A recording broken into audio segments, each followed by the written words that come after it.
My boyfriend says really mean things to me in his sleep. Plus all updates. He only really talks in his sleep if I shift too quickly or try to move him over a little bit if I have no room on the bed or if I move the blanket too much and it disturbs him. He usually snaps at me saying quit fucking moving. Or can you please fucking stop or oh my fucking god. Just things in general that give off an indication that he's really annoyed with me. There have also been a couple of unprompted times when he stirred or rolled over and said things like I can do better than this, etc. Because of my sensitivity, I usually end up crying over these things. I try to make it a point not to bring up the things he says / does in his sleep because, for one, I really don't think he can control it, and two, when I have brought up things he said, he always ends up feeling horribly guilty for the things he says and that makes me feel guilty for saying anything. Last night, in his sleep, he ripped my blanket away from me. We sleep with separate blankets, and tucked it under himself and his own blanket. It was really cold in the room, so I tried to take it back, but he grabbed my hand and shoved it away. I didn't want to have to wake him up but he's a lot stronger than me and no matter what I tried to do I just couldn't get the blanket back. I shook him gently and kept saying baby, can you please give me back my blanket? I was met with sleepy grunts but he still wouldn't give it back. Finally, after a little persistence, he sat up really quickly and yelled, what do you want? Jesus, you're annoying. I said I just want my blanket back, please. He shoved it towards me and nearly knocked me off the bed, and then instantly laid back down and started snoring.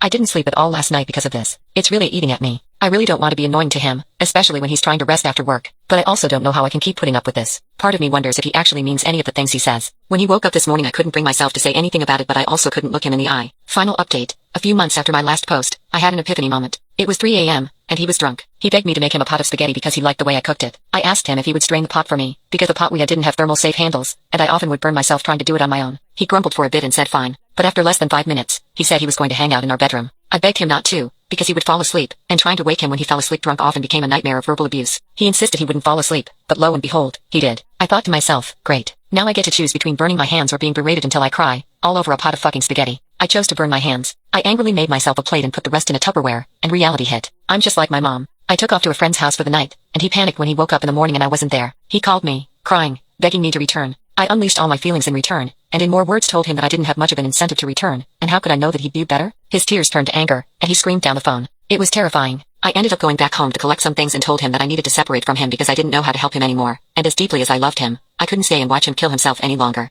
I'll never forget the look he gave me. It was like I had kicked him in the stomach. I stayed with my friend for a month or so, with little to no contact with him. I ended up having to return to collect the rest of my stuff, and I noticed something strange. He had always been kind of a slob, leaving empty beer and liquor bottles on the floor beside his bed, but when I returned, by the side of his bed were only tea, soda, and water bottles. His face was less sunken, and he didn't smell like beer at all. When he went to the bathroom, I took a sneak peek in his garbage can just to be sure. It was full, but there were no signs of anything alcoholic. He caught me peeking and asked what I was doing. He then told me that he hadn't touched alcohol since the day I left. I was shocked. We ended up sitting and talking for a while. He said being sober was hard and he had the shakes all the time, and he missed me. I missed him too. I've been infatuated with him since I was 13. Those feelings weren't going away anytime soon. We ended up getting back together. He celebrates 2 years of sobriety this week. I'm so proud of him. He sleeps restfully now and is no longer mean to me in any facet. Also, we're engaged now.